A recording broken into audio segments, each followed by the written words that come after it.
welcome to the Wednesday class that shall not be named. I'm going to start over again because I'm never sure when YouTube starts. Hello and welcome to the Wednesday class that shall not be named. Hello and welcome to the Wednesday class that shall not be named.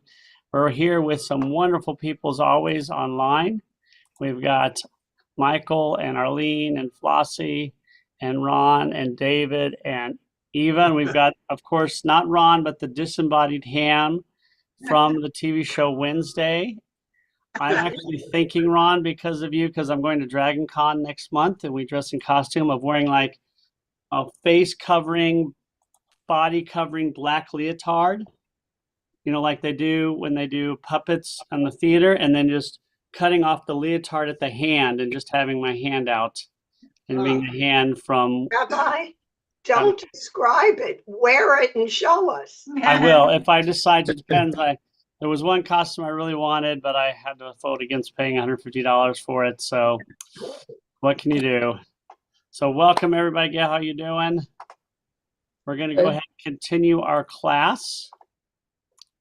But before we do, I want to make sure you see, we're going to conclude, obviously, our talk on American presidents. And I think we've seen universal support in many ways. The presidency has almost always been ahead of the game in support for the Jewish community.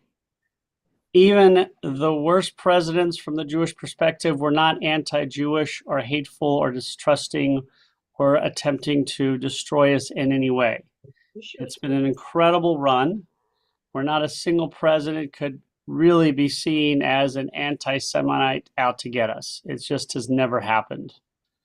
And of course, in recent years, we've seen, again, we have the anti-Semitism today obviously has been strikingly alarming. But if you go to this website, if you go to the Jewish Virtual Library and you go American Presidents, you can go on at least these presidents here, all the last ones. And if you click on them, and we're going to be talking about the presidents, we'll go from Nixon today, but really look a lot at Biden, Trump, Obama, and Bush and W. The amount of members of these presidents' cabinet, not just the top positions, that are in positions in the administration. And since really Clinton obviously is the most, but Bush, Obama, Trump, Biden, the last four is amazing. I mean, the number is incredible for all of them. I think Biden has a little bit more than most of them, but all of them. You can click on here and you can go to, just give an example, Jews in the Bush administration, W. Bush, and just look at the number of people who are presidential appointees who are Jewish. And the president doesn't appoint that many people. I mean, he does appoint a lot, but look at the number here of people who are Jewish. Ambassadors, liaisons, his chief of staff, undersecretary, press secretary. We all remember Ari Fleischer. I mean, the sheer number is, and it's not just George Bush, it's Clinton, Bush, Obama, Trump, Biden. It's been non-consistent, Flossie. One thing, though, I always think, I don't know about other people, when you're saying Jewish, are they practicing Jews? Were they just born Jews and don't feel anything towards it? You know, there's a difference. There is, but I think you have to go individually for each one. I don't think that is usually the determining factor from the presidential standpoint. I think I don't mean from theirs. Yeah, but some of them, again, it's a wide range. Most of them are Jewish in terms of recognizing they're Jewish. Most of them are not religious in terms of, but they are, most of them, I believe, Jewish in terms they admit Jewish, they believe they're Jewish, And if somebody asks them they're Jewish, what their religious stance and how much they go to services, that I don't know. It just depends. That's a good question though, Ron. It's really something. One of the people that is on the short list for Kamala Harris is Josh Shapiro. Right, and me. That would be interesting if she picks him, because no one ever picked a Jewish person before. That's right. Well, I'm a little hurt because I'm also on that list, and you're supporting Josh Shapiro over me, Ron. That's hurtful. Well, I'm not saying I support him. Okay, just mentioning it. Got it. Yes, Josh Shapiro is on the short list. I think he may even be the favorite, but we won't know. She'll probably announce it pretty soon. I mean, the election is coming up. According to the RNC, he's about the best. Not the RNC, the RNC. He could be the best of the RNC as well. But yeah, we'll see. We'll see that. I hope so. I would love to see a Jewish vice president, but we'll talk about, actually, one of my sermons is going to mention these things as well. But of course, by the time I have my highlighted sermon, I'll have more information. Eva. Just wanted to mention that Josh Shapiro happened to go to Akiba Hebrew Academy with my son. Oh, wow. Is he a nice guy? He's a very nice guy. Is he smart and capable? Very smart and very nice. And I think he's very capable. Do I want him to be there? Probably not. But yeah, he's very capable. He's a lot nice. Of us are, worried about having a Jewish president because it may put us in the limelight more, which is always an irony. Yeah. But you're not worried about him doing a good job. That's what you're saying. So let's go through some of the presidents. We concluded with Ford. We're going to go back and do a little bit of, we talked about Nixon. Ford, we talked, Ford is a little different because obviously he took the presidency without expectations of becoming president. Ford is the only president who was never elected. He was not elected vice president. He was Secretary of State. What was he, Secretary of State? I forgot what his position was before he became president. He was the minority leader. Minority leader, thank you. I forget sometimes the order. No, I don't think he was. Was he the minority leader? He was the minority leader in the House, and then Agnew resigned. Right, and I thought he Nixon, was. Right, so he was an elected official. I got that mistaken. He was never elected for vice president or president, but he was elected as minority leader. Okay. But he was, even though he didn't do a lot for the Jewish community, he was very much anti-PLO. Even though there was controversy in his administration, I think, when was it? No, that was with Carter. But again, he was holding the fort for a few years during a very difficult time in his party. But he was against the PLO. He also was supportive of Israel being strong. And obviously, he kept Henry Kissinger in his cabinet. And his attorney general was Jewish as well. So, and he got there was a general who said some very anti-Semitic things, and he was not fired he was part of the Joint Chiefs of Staff by the president, so he got some negative stuff there, but there's always a lot more politics involved. So again, also very supportive.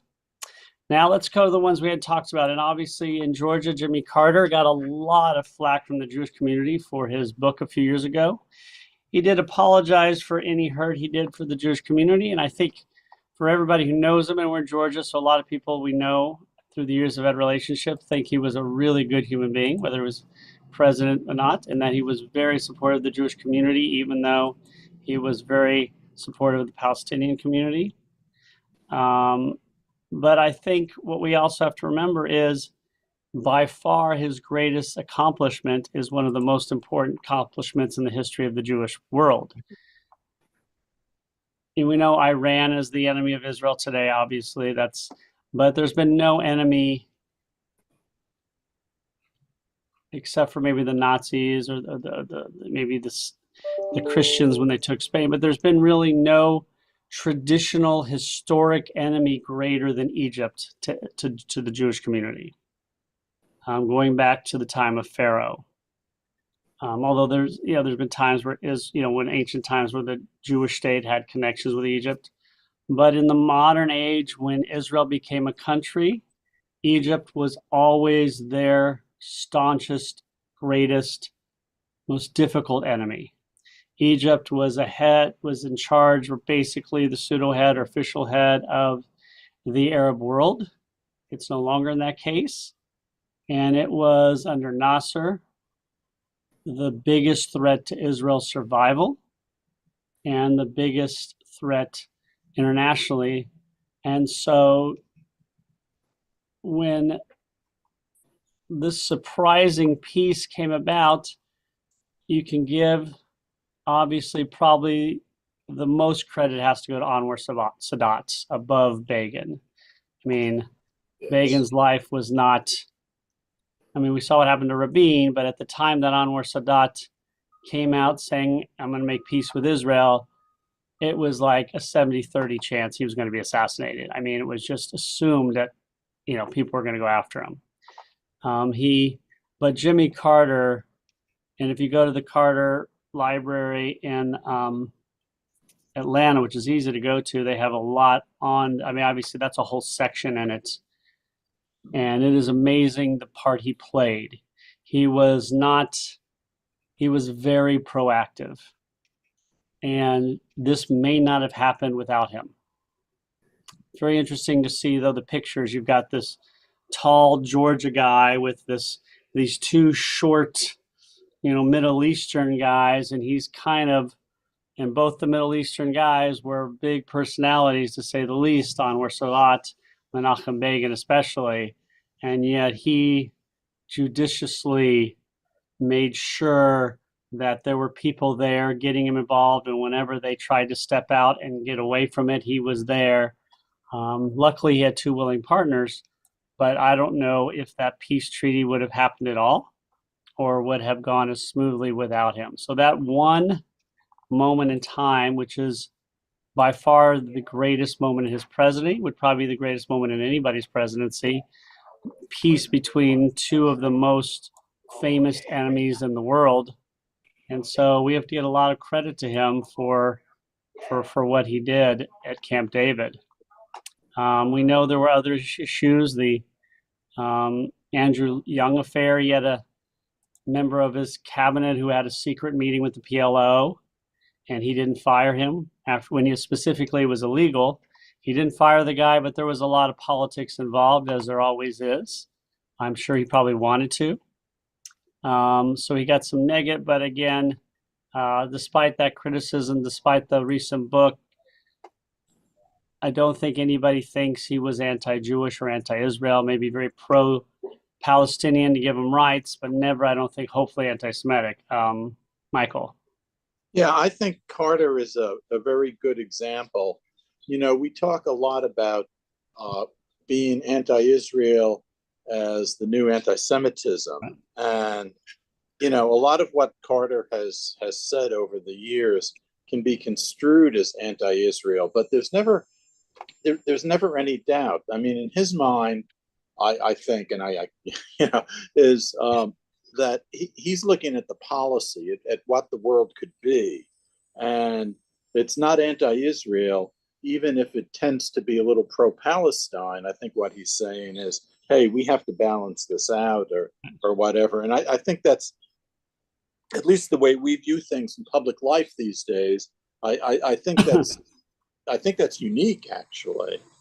I can't think of anybody else who has been, pro-Palestine and, pro-Israel at the same time, to the extent, I'm getting wordy, to the extent that he has. It's really unique, and it is. like his book.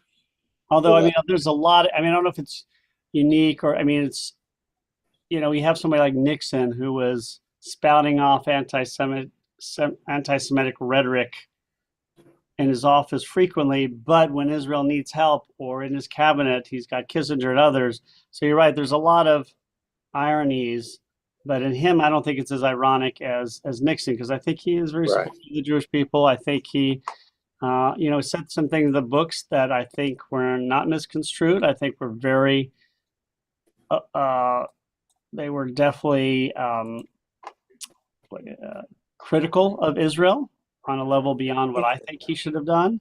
But again, all you have to do with President Carter is say Camp David. I mean, Israel, not just historically, but that border between Israel and Egypt, where at that time was the Sinai, and is a big border. And it's not very far by plane or ship. And just to know that that border is safe, and it has been for 45 years now, never a threat. There's been very moments of strong peace, like just before October 7th. There's been moments of very difficult peace, like during the uprisings a few years ago, where the radical anti-Semitic Muslim guerrilla, took over for a short time before the military took over. But I mean, Camp David Accords is one of the greatest moments in Israel history, and he played a major role, if not an essential role. So, again, incredible what he did. So, and he's still alive. He is the oldest president in history, not who serving president, but living president. So he's still going. Hope he may make. I think he just hit. He's 99, or I think he just hit 99. Hoping to get to 100. So, of course, obviously, he got annihilated at an unprecedented level. That will probably not happen again when he lost to Reagan. Reagan was not overtly as supportive as some others, but was very staunch in his belief that Israel was a dependable ally. He did support selling weapons to Saudi Arabia, but even at that time, even though Saudi Arabia was an enemy of Israel, Saudi Arabia was not the enemy at like Egypt, where we ever thought they would use those against Israel. That was just never a thought. For some strange, sorry. Go ahead, sorry. It's a mute point, but for some strange reason, I've been drawn to Egypt and Israel since I was a young girl, both. Even though I know they're like supposed to be at odds, I've been like Not anymore, thank goodness, though. Yeah. Huh? I said not anymore, thank goodness. But yes, I'm sorry, I interrupted. Sorry about that. Oh no, I found it odd that even from a young child, I was trying to look for books about Israel and Egypt, even though technically, I guess they were supposed to be opposite of each other. I've loved them both. Well, Egypt is a beautiful country, and I visited there. It's an amazing place. So not all the people is supportive of the Israelis, but the government has been. And certainly Ronald Reagan was no different than other presidents in his support of Israel. He had, wanted Israel to withdraw from Lebanon, which they eventually did. But again, he spoke to Jews on the high holidays. He spoke with Jewish constituents. He gave, the Congressional Gold Medal to Elie Wiesel. He set the stage for the peace process in the 90s with his relationship with Hussein, not Saddam Hussein, but King Hussein of Jordan. So he was friends with Chaim Herzog. He spoke at the Wiesenthal Center. So obviously, not as much as maybe some others like Lincoln, but really, again, another person, and again, a very powerful president who was supportive. And he also believed that Israel, his war on communism, also brought Israel into that belief system. And so, again, somebody else who was supportive of Israel. He did, if you take a knock, obviously, the Jonathan Pollard episode was what some believed a Jewish stain, but Jonathan Pollard was spying for another country, even though it was an ally. So you got to be very careful of that. So of course he was given a life sentence, which of course has changed in recent years. So I think his attachment to Israel, his hostility for the Arab countries, really made him very popular. He got a higher percentage of Jewish votes than most Republicans. And so I think much higher than, for instance, Hillary Clinton. But again, just another one who was supportive of Israel, as was, George Bush Sr. He was not, is probably considered as supportive as Reagan, but again, he did start some of the peace process ideas that would be later. We also have to remember that during the Reagan administration and the Bush administration, at least for part of the Bush, and Yitzhak Shamir was the prime minister, and he was a very hardliner. And sometimes they didn't get along with him too much. But that's politics, not anti-Semitism. Most presidents wanted to be found supportive of the Jewish community, and they wanted to try and make peace in Israel, because obviously if making peace in the Middle East would be considered one of the greatest moments in a presidency because it's so famous. And they all wanted it. Some went more outward to get it. Bill Clinton, obviously. Bush was sometimes a little reticent to release loans to Israel, but always in the end released them. When America went to war with Iraq, he was very supportive of Israel.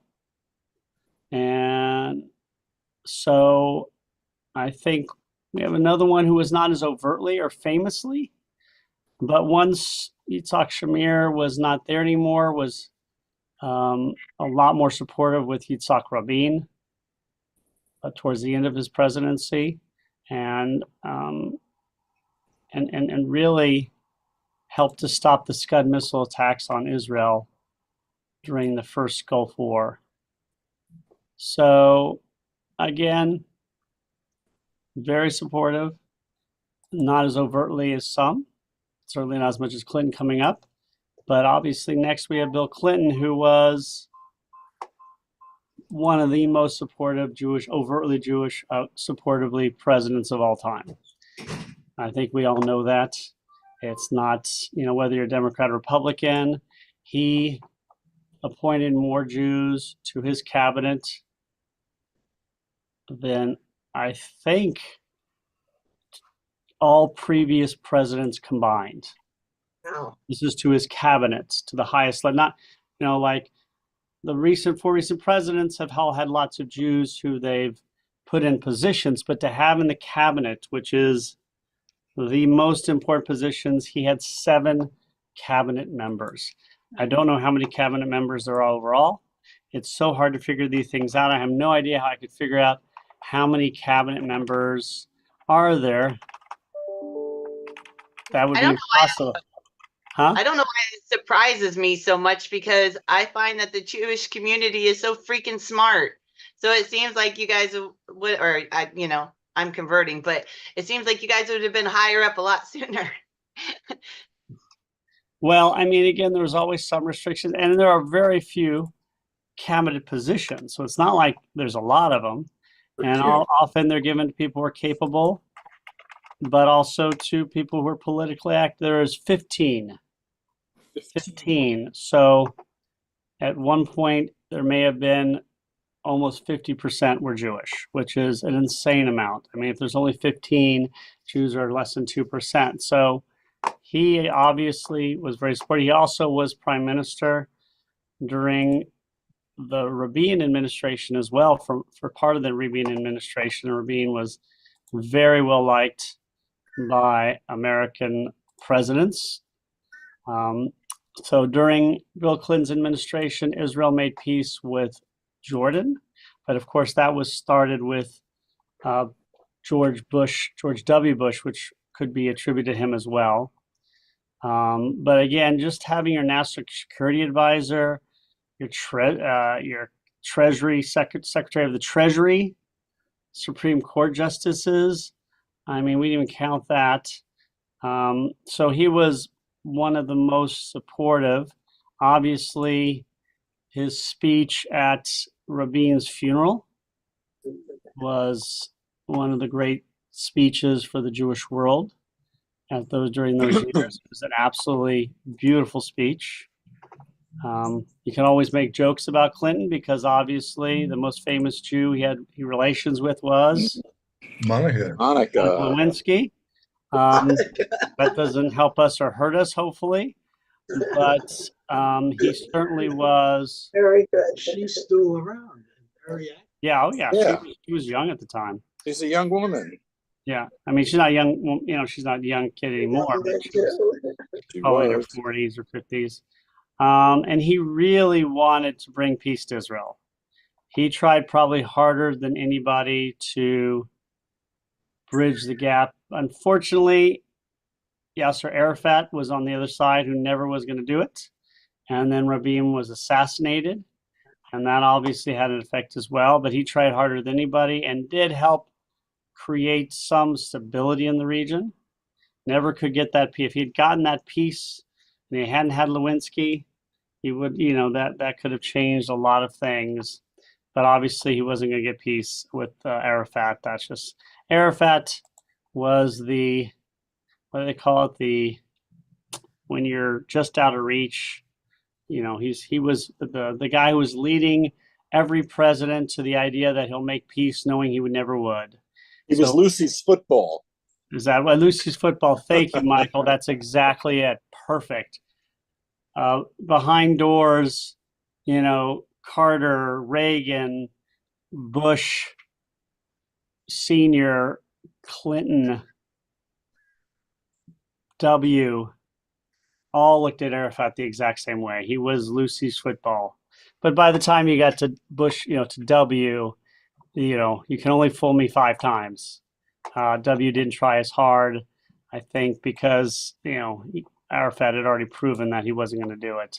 And he died pretty early on, I think, in W's administration. So, Rabbi, yes. what does Lucy's football mean? I've never heard that term. Oh, have you ever seen the cartoon Peanuts? George Schultz's Peanuts? Oh, Yeah, really? sure. Oh, So Lucy holds the football, and every time Charlie Brown thinks he's not going to he's going to be able to kick it, and every time he tries to kick it, she takes the football away, and he ends up falling on his back. oh, It's a famous cartoon that every time he keeps saying, "I'm going to kick it this time. I'm going to kick it." Finally, I think in the last years of George Schultz's life, he finally let Charlie Brown kick the football, but he never could kick that football. okay. Thank you. W had a lot of Jewish advisors as well. Very hardline support of Israel. First president to light the menorah at the White House. Had an incredible number of Jews he put in positions, including his chief of staff, which is obviously one of the major positions, and his press secretary, which I mentioned before, which obviously we all knew because you see him all the time. He even made the ambassador to Israel Jewish. He chose a Jewish ambassador to Israel. Who would think of that? That was sarcasm because most of them are Jewish, obviously. So very staunch in his support of Israel overtly. And he even made his attorney general.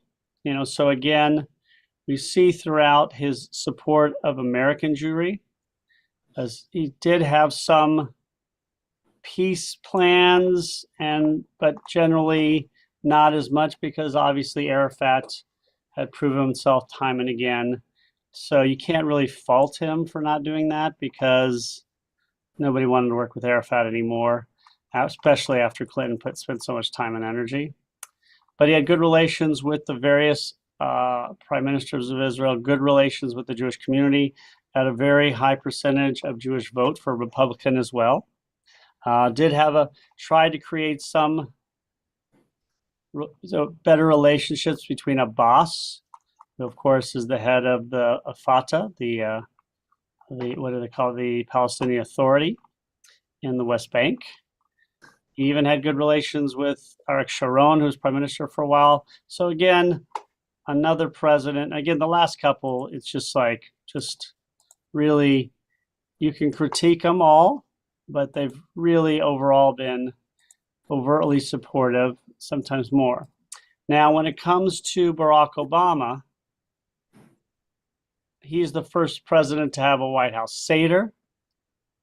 He liked to use the word tikkun olam all the time. I think he loved deli meats as well. Very famous for his issues with Netanyahu. And that became very well known. He also had a very large role in lifting the restrictions on Iran, which none of us agreed with. But he wasn't doing it in an anti-Semitic way. We thought he could really bring peace between Iran and Israel by lifting them. Obviously, that was a failure because they used the money on terrorism. But again, nobody's perfect, and that he thought he was doing. I honestly think thought he was doing was right. His issues with the Netanyahu became very famous, and but he also had a lot of staff who were Jewish, a lot. Not as many cabinet members as Clinton, but he had the Secretary of the Treasury, and even another ambassador to Israel. Who would have thought that? So the first chairwoman of the Federal Reserve, Yellen. So he really had several, and one of his chief of staffs, actually, we all remember Rahm Emanuel. So a lot of support for the Jewish community in terms of the staff. When it comes to Netanyahu was, from my perspective, very much at fault for a lot of this. I agreed with his viewpoint on Iran, but he became the first dignitary in history, I think, to speak before Congress without an invitation from the President of the United States. He was upset about Obama and Iran. I think at the time the Republicans controlled Congress, and he went and spoke, knowing that it was something that Obama did not want him to do. So, again, I'm not a big Netanyahu supporter, but obviously his view on Iran was dead on. Iran used all that money for terrorism.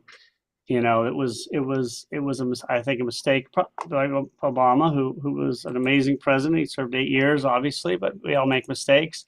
But as the prime minister of a very tiny country that really loves to have American support, upsetting the president of the United States of America intentionally, overtly, and embarrassing him, that's not always the smartest move to make.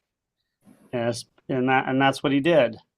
And of course, that president's vice president would become president 4 years out later, and also carried that animosity as well. They didn't let it overtake their view of the situations in Israel, but obviously Netanyahu did not have a great relationship with Obama. His relationship with Biden maybe a little bit better, but not amazing. But the president spoke on Obama on Hanukkah every year. He spoke about support for Israel, Jews, spoke about, remembered the Holocaust. So again, was really very supportive of the Jewish community, even though overtly he was chastised by a lot because of the situation between him and Netanyahu and because of the Iran. But obviously, you can't have everything. If you want your president to do everything you want, in my case, that means the president would be perfect. But in most people's, so we'll get to the last two. We'll finish with the last two. Donald Trump most obviously, his daughter and son-in-law are Jewish, and he put his son-in-law in a very big position. He has been staunchly supportive of Israel, overtly. He, of course, moved the U.S. Embassy to Jerusalem, which we cannot underestimate. That is a very big deal. Israel was the only country in the world that didn't get to choose where their embassy was. That was really weird, that the world said you had to put it in Tel Aviv when they wanted it in Jerusalem.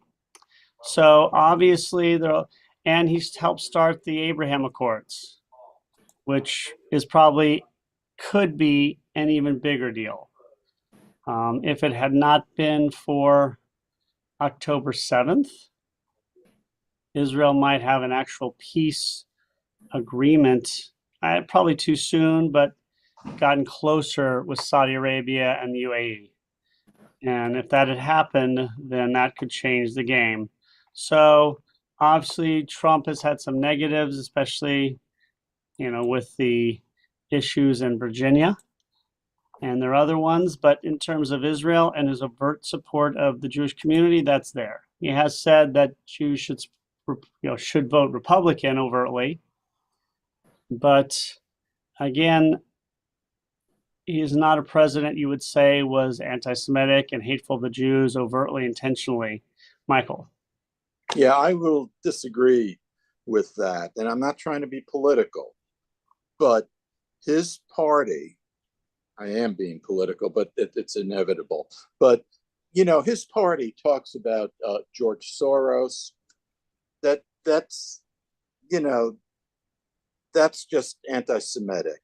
When you say that, that some of the neo-Nazis are good people, that's anti-Semitic. When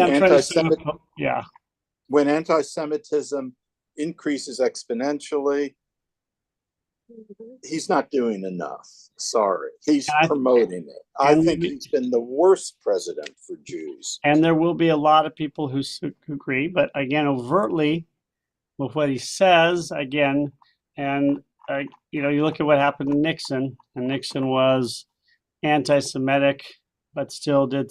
So again, there's different ways. I mean, when it comes to his positions, the ambassador to Israel, senior advisor, secretary of the Treasury, so there were plenty of Jews he put in positions of power.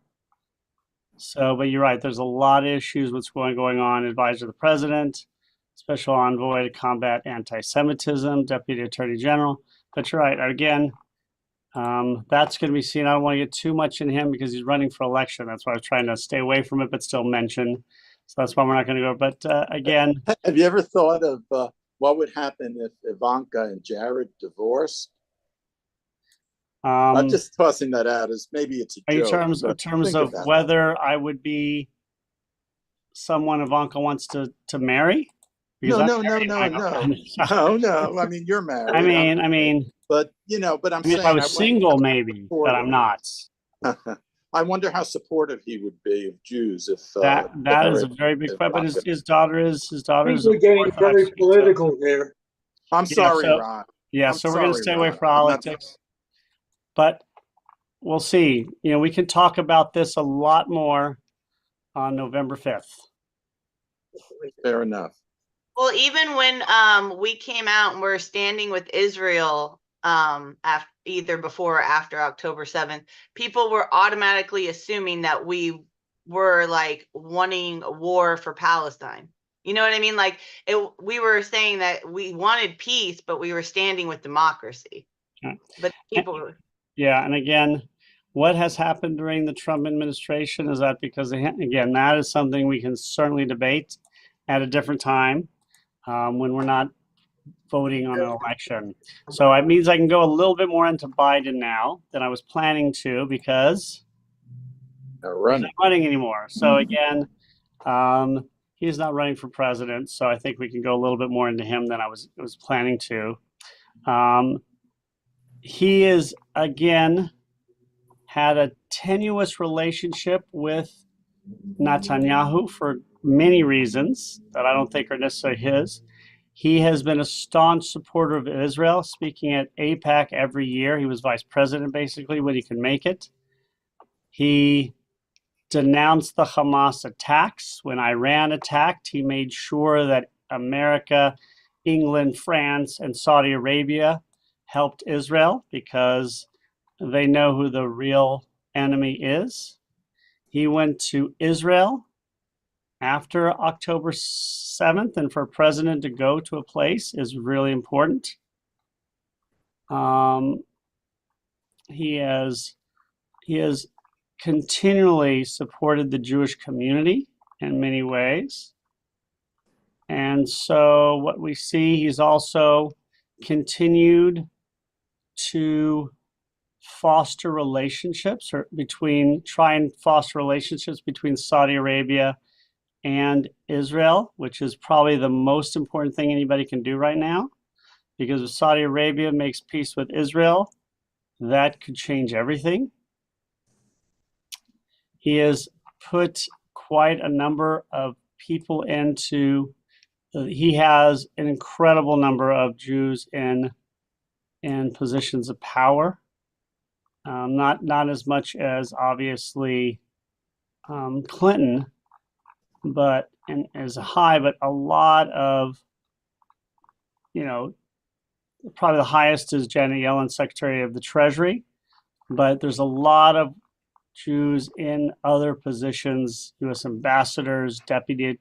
So a lot of Jews in positions of power, even though not as many at the highest level, but like the next level. So sometimes he is critical of Israel.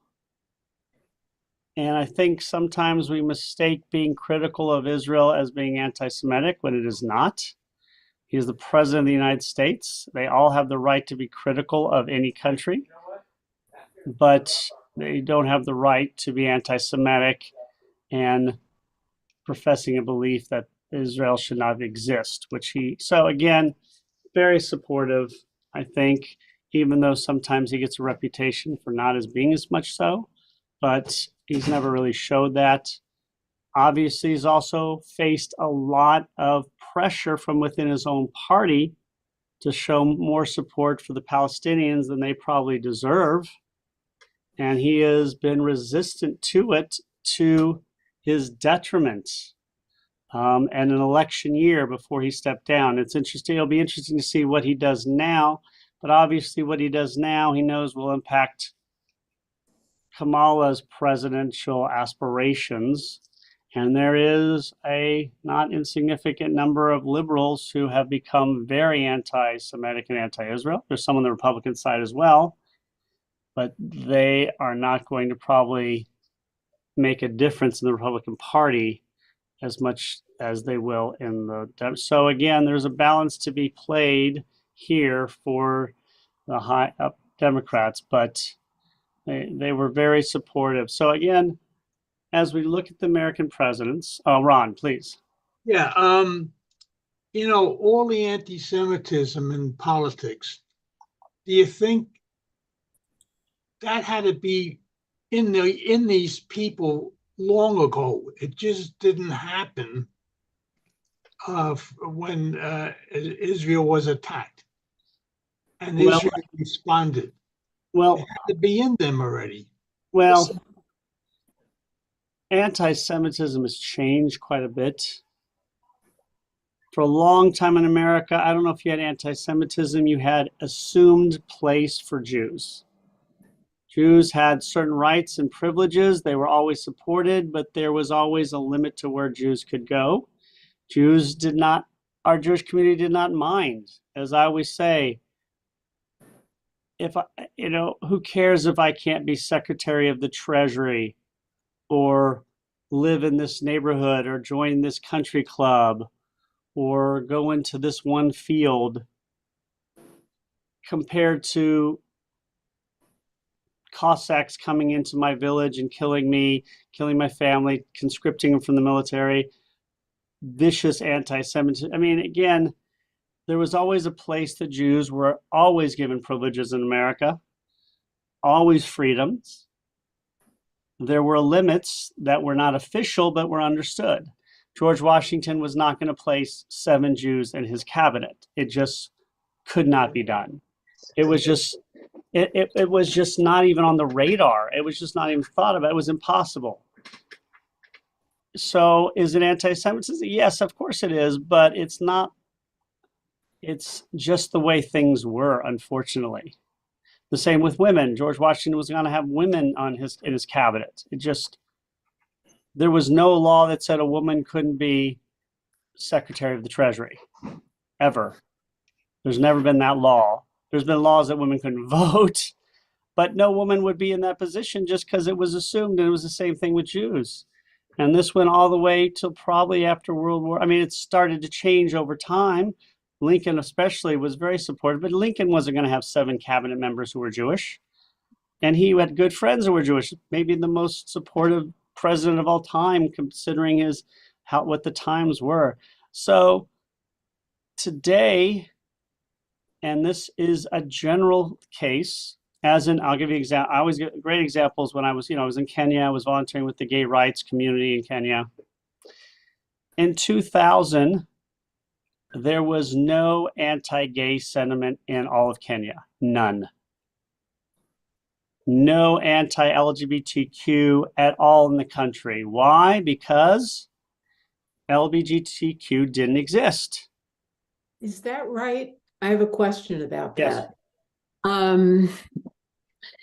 I've worked with a number of Africans, went to school with a number of Africans, and there was a tremendous anti-gay sentiment.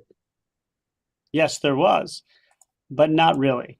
I mean, if you go through newspapers, it's not there because No, but it was there. right, it was not there, but it was there. Is what I'm saying. It was never talked about. It was never overt because there were no gays in Africa. It was all behind the doors. It was all behind the scenes. So you never read about it. You never had preachers preaching against it. You never had demonstrations. It was always behind the scenes. Same thing in America. There wasn't this big anti-Semitic demonstrations. American Jews were in certain positions and they had to stay in their world. If we stayed where we were, it was okay. It's not till 2000 afterwards when they started coming out of the closet and started asking for rights, then you saw the protest and the hate and the violence.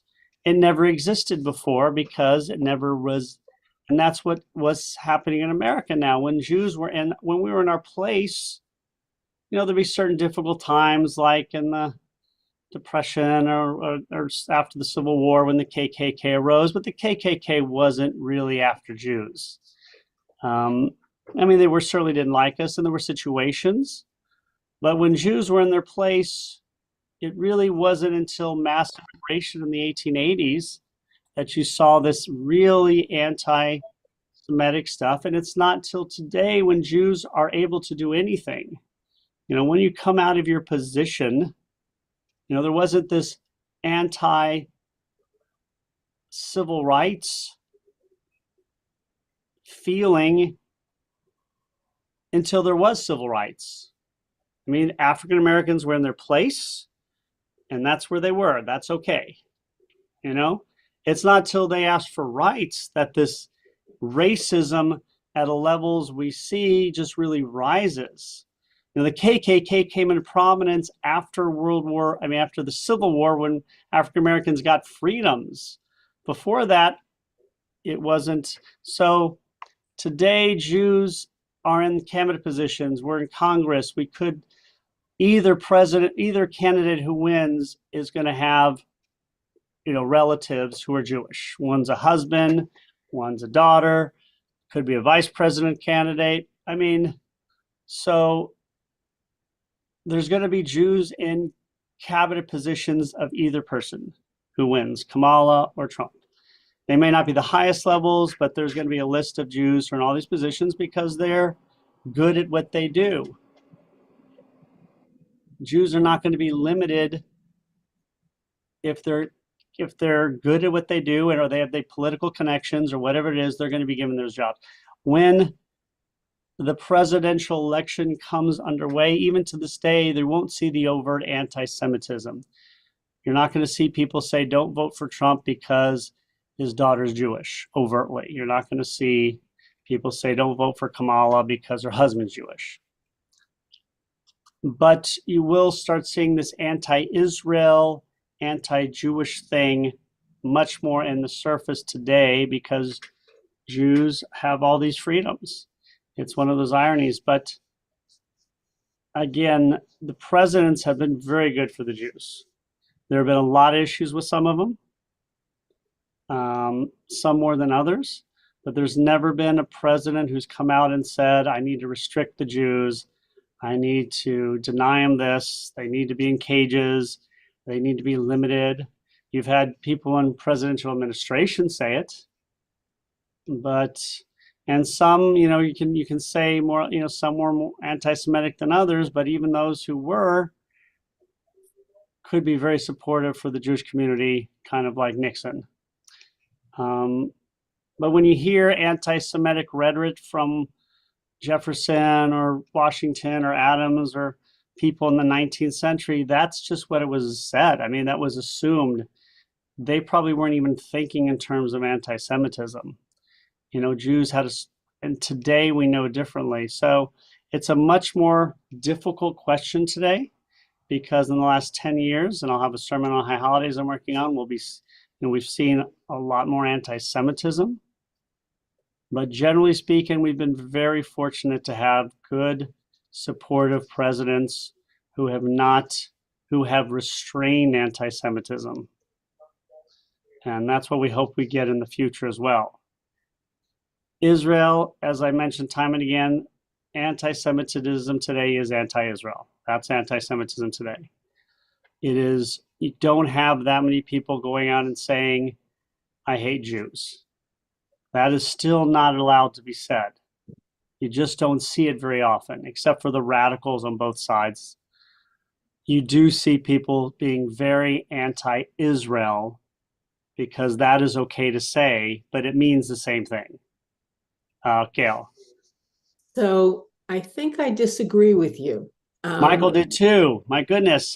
In that, even if it's not said publicly, anti-Semitism was there. Oh, absolutely. I mean, it is there today. I agree 100%. And it's here today, but even, you know, during the time when Jews were not allowed, I mean, people changed their names so they could go into certain professions. Well, anti-Semitism has always been there. Yeah. I'm just saying the anti-Semitism that in the 19th century, it's the way things were. Like they didn't understand the idea that women and African Americans and Latinos and Jews should have full rights. It was just not part of the system. It is the system today. And so I think the anti-Semitism today is because we have more rights. And so people, when you stay in your place, people are less vocal about it. But I'm saying the anti-Semitism today is obviously there more probably than any time in my lifetime. I'm just saying it's called anti-Israel today. Like that's what they say in the news. When you see people saying, you know, Israelis are genocidal and they should be, you know, river to the sea, that is anti-Semitism.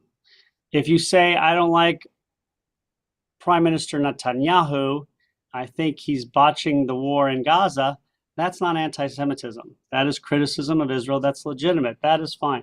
If you see peaceful protest students peacefully protesting the Gaza war, that is not anti-Semitism necessarily. If you see them protesting and then bothering or incentivizing people to go after Jews or to be anti-Semitic or hateful, that is not legitimate protesting. So it is a different world, and we have to understand the language today. No very few, no politicians that are in the top, really powerful politicians are going to say, I hate Jews. There's nobody in legitimate society that is going to go around publicly saying those kind of things and not expect repercussions. But they can say, I hate Israel. They can say Israel's genocidal. They can't, and that is the new anti-Semitism, Ron. And that's, so I don't know if you agree with me, Gal. That's just, but it's just the vernacular of today. I have something. Ron and then David. that But really, you guys could disagree with me. Obviously, Michael and Gail do, so everybody should jump on the boat. Yeah, I have something that really bothers me. Is Yeah. is it bothering you that Michael and Gail disagree with me? Yes, I do too. No, Thank you, no, Ron. no. I respect everybody's point of view. But we have two people. You have Bernie Sanders, who's against Israel, and you have you have Soros, who put tremendous amount of money supporting the Palestinian protests all over the country. No, I That's don't a think, trope. wait, That's a wait. trope. Wait. I don't know about I'm that. saying I got a problem with this, so don't interrupt me. I'm sorry, Ron. Can you correct me on that? About anti-Semitism. Well, what I'm going to say is this, and George Soros is an excellent example. I am let's say I'm rich, which I'm not, but I'm really I would be happy to be rich. Just put it out there. So I'm rich, and I put a lot of money into the Republican Party, the Democratic Party. What am I doing wrong? If I'm funding money illegally, that's wrong. But if I'm putting money in legally to my party, okay. George Soros, whether you like him or not, is because he's Jewish, is being demonized for doing it. And I don't actually say I'm a supporter of his, but I'm just saying he's being demonized, not because he's donating money, because he's Jewish in doing it. There are lots of people who donate lots of money. So isn't that anti-Semitism? Absolutely. Yes. Absolutely. Now, if I don't like George Soros and I say I don't like him, I hate this guy donating money, that's not anti-Semitism. But when you put in the Jewish thing, I don't like this Jewish guy doing it. That isn't. So again, you have to take the notes. Again, what is anti-Semitism? What isn't? I don't like this Jewish guy because he's doing this. If I don't say Jewish guy and I just don't like what he's doing, I don't like George Soros because I'm a Republican and I think he should not be donating money. That's not anti-Semitism. I don't like this billionaire giving money to the Republicans. That's not anti-Semitism unless I bring in the Jewish card. And with George Soros, that kind of has been brought in. Yes. But there's lots of people who give money. Mm-hmm. Lots of people on both sides. On all sides in politics, there's a lot of money involved. And so there's, again, you may not like the person, but it may not be anti-Semitism. You know, that's the interesting part. We have to be careful about ranting about anti-Semitism when it isn't, and be careful not to excuse it when it is. And that is a balance. That's why the vernacular is so important today, Michael. Yeah, and that's what I didn't, express very elegantly. It's not just the trope, and Soros is a good example, and but it's if we're looking at presidents and their relationship to Jews, there's a leadership issue, and leadership says you knock down these tropes, you don't endorse them, or you don't necessarily stay silent, and to me that's a very important issue, especially when there are many of your supporters who latch on to that. Yes. And I think that's what is wrong, and that's why I said what I said before. And Ron, I'm sorry if that came out as political, but I probably should have used hypothetical examples. And I think there's debates on that, Michael. I'm sorry, I thought you finished. No, I think you can debate that because Sure. I think there have been presidents who have not come out, but for political reasons. I mean, we sometimes think the whole world revolves around the Jewish community. It doesn't. We're a small player in the game of life. I mean, we're a bit player. And so when, President Ford doesn't denounce a somebody a general who's making anti-Semitic rhetoric, we automatically say, well, President Ford must be anti-Semitic. He's not supporting the Jews. But we have to realize there's a lot of other things going on. A general in charge who says some anti-Semitic things, there are a lot of other things that's going on with this general and what's going on. And if you fire him just because he's saying something anti-Semitic, it may not be something that you can do even as president. Same thing with Carter. One of his cabinet, not cabinet, one of the people within the cabinet was speaking with the PLO, making negotiations with PLO when It's illegal. Carter had come out and said, this is illegal, we're not doing this. He didn't fire the person. He didn't fire, I think, Andrew Young because he couldn't. I mean, presidents are not all powerful. And so is a balance. Do you have to speak out against anti-Semitism? Yes.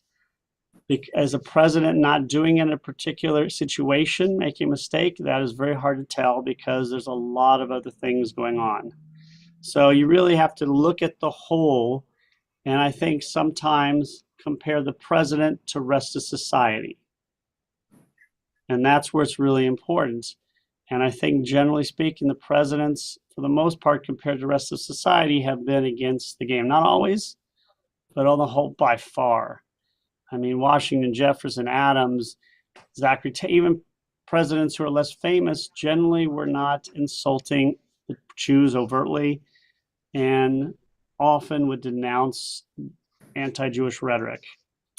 But again, it didn't always happen, and it still doesn't always happen. There's always political ramifications. If somebody in Biden's administration is doing something wrong, he could be a very powerful person, and for political reasons, Biden or Trump or Obama wouldn't be able to get rid. I mean, again, so we have to look at it from a variety of perspectives. But with that, I will say presidents have generally been very good for Americans, for American Jews, very good. We have been very fortunate to be in this country with the presidents we've had. Very fortunate on every side of whether it's Republican, Democrats, Federalists, whatever the political party has been. Has it been perfect? Absolutely not. Have presidents done things that they shouldn't to the Jewish community? Absolutely. Some worse than others. But overall, I think we've been pretty good. We've been pretty lucky. I don't think the Jewish people have ever been in a better situation over this length of time to have better leadership. And so even when we had Jewish kings, we were not doing as well as we are under American presidents, none of which have been Jewish. And I think one of the great indicators will be in the upcoming election, where nobody's overtly going to say, don't vote for Trump because his daughter's Jewish. And nobody's going to overtly say, don't vote for Kamala because her husband's Jewish. We're just not going to see that. But again, as Gail has mentioned, there's still anti-Semitism. It's just veiled in a different way. And if you want, we can go over the history of anti-Semitism next week and see, because there's always been anti-Semitism, but there always hasn't been every type of anti-Semitism. That's a misnomer because society sets the language, what is allowed to be said and what isn't allowed to be said. Sometimes it's the government who does it, sometimes it's society. And there's always been anti-Semitism, but it's never been the same. And that's unfortunate, because of anti-Semitism. If we had the same anti-Semitism from the 1880s to the 1930s, that would have died. That anti-Semitism is not allowed today. That had to do with biology. And, You know I what? think You that would be a good. I'm yeah. sorry, David, then Michael. Yeah, just quickly. I mean, in talking about anti-Semitism, and we've got a minute. It's probably not the right way. What I was going to say, and maybe from a European perspective, it seems like anti-Semitism has become a very complicated and multifaceted issue. You know, in the past, it was sort of directed as against Jews as Jews, and maybe for different reasons or a combination of reasons: religious, political, racial. But now it's part of these bigger things. To what extent does it cross over with or come out of anti-colonialism, anti-capitalism, anti-whiteness, anti-Americanism? So I don't think it's just, why is Israel? And then there's also, who are the perpetrators, whether they were Christian or crusaders, as opposed to the strength of Muslims in the world. When you look at both sides of it, I mean, it's this incredibly complicated thing now. So it's very hard to know, how you address that within those bigger categories, capitalism or whiteness or Americanism. It may be that, Jews become a target because they're more organized or more successful or because of the historical memory. It's easier to trigger that than the general categories, but it's a huge thing now. And we're happy to go over it next week or two. I mean, there's some ways to really look at it from the history perspective. When did it start? How is it transformed? How is it used today versus 75 years ago? And you're right, it does. It is a very difficult question. It's a little bit easier when you take one country at a time. America is probably a little easier because we have a limited amount of time in this country.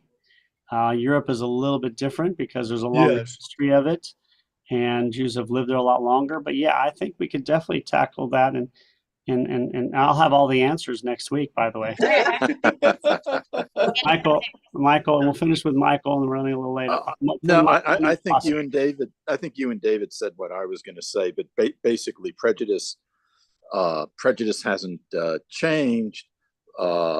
Except that publicly we're against prejudice, but now we have different ways of communicating it. Yeah, and I think Gail, and I don't want to, and again, I didn't want to make it sound like there's not anti-Semitism. Again, with Gail, what I was saying is the wording has changed. And also the way it looks at, and generally,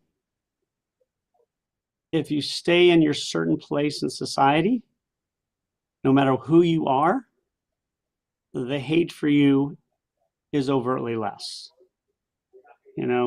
Nobody was protesting African Americans when segregation was at its strongest, and they weren't trying to stop it. And we weren't trying to stop it. I mean, there was very little anti-Semitism in America until lots of Jews came and we wanted more rights. Flossie.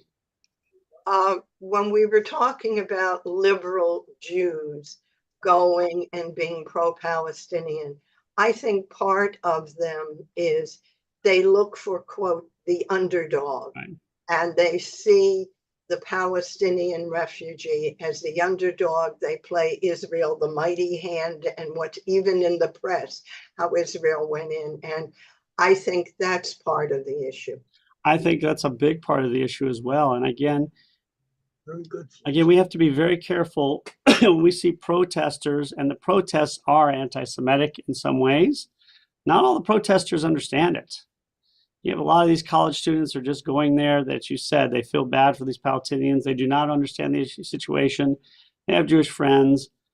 They don't understand the implications of the protest when they have all these instigators that are there. Some of them do understand. So weaving through that is very complicated. That is really difficult, because how do you know what's going on in the mind of somebody? That is same thing with Black Lives Matter. I mean, you had a lot of Jewish people not against Black Lives Matter because there was anti-Semitic connotations that were brought in. But for most of the African Americans, they had no idea this was going on. They could care less about what's going on in the Middle East when they're going on a Black Lives protest. But yet you'd see Palestinian flags and you'd see these hateful anti-Jewish things. But most of the African Americans, it was like, that wasn't what they were, that wasn't part of it. So some of it was. But when I talked to leaders here during that, and I talked to a lot of them, and I went on the Black Lives Matter protests, none of them had any idea this was going on. None, not a single one understood this. I mean, none. It was not even their protest was for supporting African American rights in the future. The Israeli Jewish thing was, I had absolutely no idea. So you're right. We have to be careful of labeling somebody anti-Semitic when they're in these marches, because some of them have the best of intentions and just don't understand the situation. But we also cannot be, we can't be too accepting, because some of them do. And especially of the universities that are letting things go where they shouldn't. But I apologize, I got to get going. You guys, as always, have been amazing, except for any people who disagree with me. Disagree with you. So, You've been Gail and amazing, Michael, Rabbi. it's been great seeing you. I'm going to be banning you from this class. So if you see cars outside your homes with tinted windows, they're just, don't worry, they're just probably the CIA. I mean, it's okay. CIA, maybe the FBI or Mossad. So don't worry. Mossad's the one to you. worry about. Mossad is the one to worry about. Good point. Thank you, everyone. Guys, stay safe. I'm not being Thanks. political, and we can talk more about the two candidates and their relation with the Jews in the future. So don't forget to vote, everybody. All right, guys, have a good one. Thank you. Thanks. Michael, a it's lot. good to see your Guys. color back in your face, Michael. Thank you, Ron.